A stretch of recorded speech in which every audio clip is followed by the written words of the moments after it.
మీ business ఏదైనా మీ ఊర్లో promotion చేయాలంటే అది సుమన్ టీవీతోనే సాధ్యం. ఇప్పుడే సంప్రదించండి. ఈ రోజు మదనపల్లి నియోజకవర్గం నిమ్మనపల్లి మండలంలో ఉమ్మడి పార్టీ అభ్యర్థి జనసేన తెలుగుదేశం బీజేపీ ఉమ్మడి అభ్యర్థి షాజహాన్ బాషా నల్లారి కిరణ్ కుమార్ రెడ్డి గారి ఎన్నికల కోసం మేము ప్రచారం చేయడం జరుగుతూ ఉంది. ఈ రోజు ముఖ్య అతిథిగా ఈ మన మండలానికి షాజహాన్ బాషా గారి కుమారుడు జునైద్ అక్బర్ గారు వచ్చారు. వారు ఇల్లు తిరిగి ఇంటింటి ప్రచారం చేయడం జరుగుతూ ఉంది. ముఖ్యంగా ఈరోజు చెప్పడం ఏమంటే ప్రతి ఊర్లోన పెన్షన్లు పంపిణీ కార్యక్రమం లేట్ చేస్తున్నారు. జగన్మోహన్ రెడ్డి గారు కావాలని తన నైజాన్ని ప్రదర్శిస్తూ తన సైకో మెంటాలిటీ మరోసారి ప్రదర్శిస్తూ ఈ మండు వేసవిలో ఎండల్లో ముసలి వాళ్ళను హింసిస్తున్నాడు. నిజానికి 4 లక్షల మంది వాలంటీర్లు కాకుండా ఈరోజు గ్రామ సచివాలయ వ్యవస్థ ఉంది.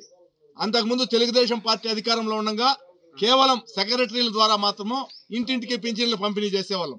ఒక సెక్రటరీ వచ్చి ఇంటింటికి పింఛన్లు అందించేవాడు. ఈరోజు అదనంగా పంచాయతీ రాజ్ వ్యవస్థలో ఈరోజు సెక్రటరియట్ గ్రామీణ స్థాయిలో ఏర్పాటు చేశారు. ప్రతి దీంట్లో కూడా 15 మంది ఉన్నారు ఉద్యోగస్తులు నిర్మించుకున్నారు. మరి వారి ద్వారా పంపిణీ చేయకుండా కేవలం నెపం నెట్టాలా, చంద్రబాబు నాయుడు మీద నెపం నెట్టాలని సైకో మెంటాలిటీ ప్రదర్శించి ఈరోజు నిన్న కూడా ఒక పెద్ద ఆయన చనిపోయాడు. వయసు ఎక్కువైపోయి ఆయన వేసవి తాపం తాళలేక చనిపోయాడు. మరి ఈ చావులకు కారణం ఎవరంటే ప్రభుత్వమే. ఈ హత్యలన్నీ కూడా చనిపోయినటువంటి వాళ్ళు హత్యలన్నీ ప్రభుత్వం చేసే హత్యలుగా మేము చెప్తా ఉన్నాం. గత నెలలో ఇచ్చినప్పుడు ప్రభుత్వమే చెప్పింది 34 మంది చనిపోయారని వాళ్ళ అంకెల ప్రకారం. మరి ఈ చావులన్నిటికీ కారణం జగన్మోహన్ రెడ్డి గారు. చేతగాక ఆయన పరిపాలన చేసే చేతగాక వ్యవస్థల ద్వారా పింఛను కూడా పంపిణీ చేయలేని అసమర్థ ముఖ్యమంత్రి జగన్మోహన్ రెడ్డి. ఈ వచ్చే నెలలో ఖచ్చితంగా తెలుగుదేశం పార్టీ వస్తుంది. అవ్వాతాతలకి అందరికీ కూడా 4000 పింఛన్తో 1వ తారీఖునే మొట్టమొదటిగా పింఛన్లు ఇచ్చే ఏర్పాటు చేయడం జరుగుతుందని చెప్పి ఈ సందర్భంగా తెలియజేస్తున్నాం.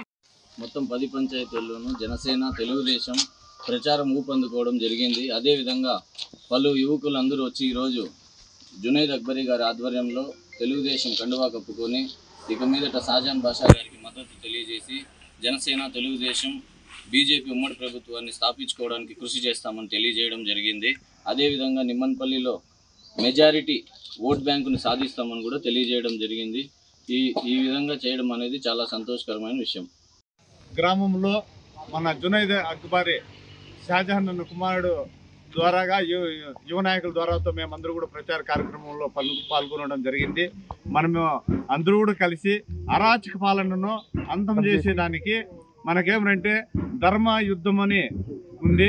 ధర్మానికి అధర్మానికి జరుగుతున్న యుద్ధంలో ధర్మం గెలవడానికి షాజహాన్ అన్నకు అందరూ కూడా ఓట్లు వేయాలా, కిరణ్ కుమార్ రెడ్డికి కూడా ఓట్లు వేసి మనం గెలిపించుకోవాలా. ఈరోజు చూస్తే గ్రామాల్లో ప్రజలకు ఇసుకలు కూడా సంచులతో తెచ్చుకునే సందర్భాలు కూడా ఎన్నో ఉన్నాయి. వాళ్ళకు ఇప్పటికే బరువు అయిపోయిన ప్రభుత్వము మనం దాన్ని గ్రామాన ఇంటింటికి పోయి ఈ అరాచక ప్రభుత్వ వ్యతిరేక కార్యక్రమాలను వాళ్ళకు వివరించి 18 సంవత్సరాలు నిండిన ఆడబిడ్డలకు కూడా 1500 నెల వాళ్ళ ఖాతాలో పడడం కూడా జరుగుతుంది మన ప్రభుత్వం వస్తే. కాబట్టి మళ్ళా నిరుద్యోగ వృత్తి కింద కూడా 20,000 రూపాయలు ఆర్థిక వీళ్ళకు రైతులు కూడా ఇవ్వడం జరుగుతుంది. మనకు 4,000 రూపాయలు పెన్షను, మొదటగా గెలిచిన మొదటి నెలలో 7,000 రూపాయలు పెన్షన్ ఇవ్వడం కూడా జరుగుతుంది. కాబట్టి ఈ అరాచక ప్రభుత్వాన్ని అంతమొందించేదానికి అందరూ కూడా కంకణబద్దులై గెలిపించుకోవాలని కూడా ఈ సభామూలకంగా మా యువ నాయకుల ద్వారాతో మేమందరూ కూడా ఎంతో ఉత్సాహంతో ప్రచార కార్యక్రమాల్లో పాల్గొని మేము గెలిచేంత వరకు అలుపెరగని విధంగా చేస్తామని కూడా ఈ సభామూలకంగా తెలియజేసుకుంటూ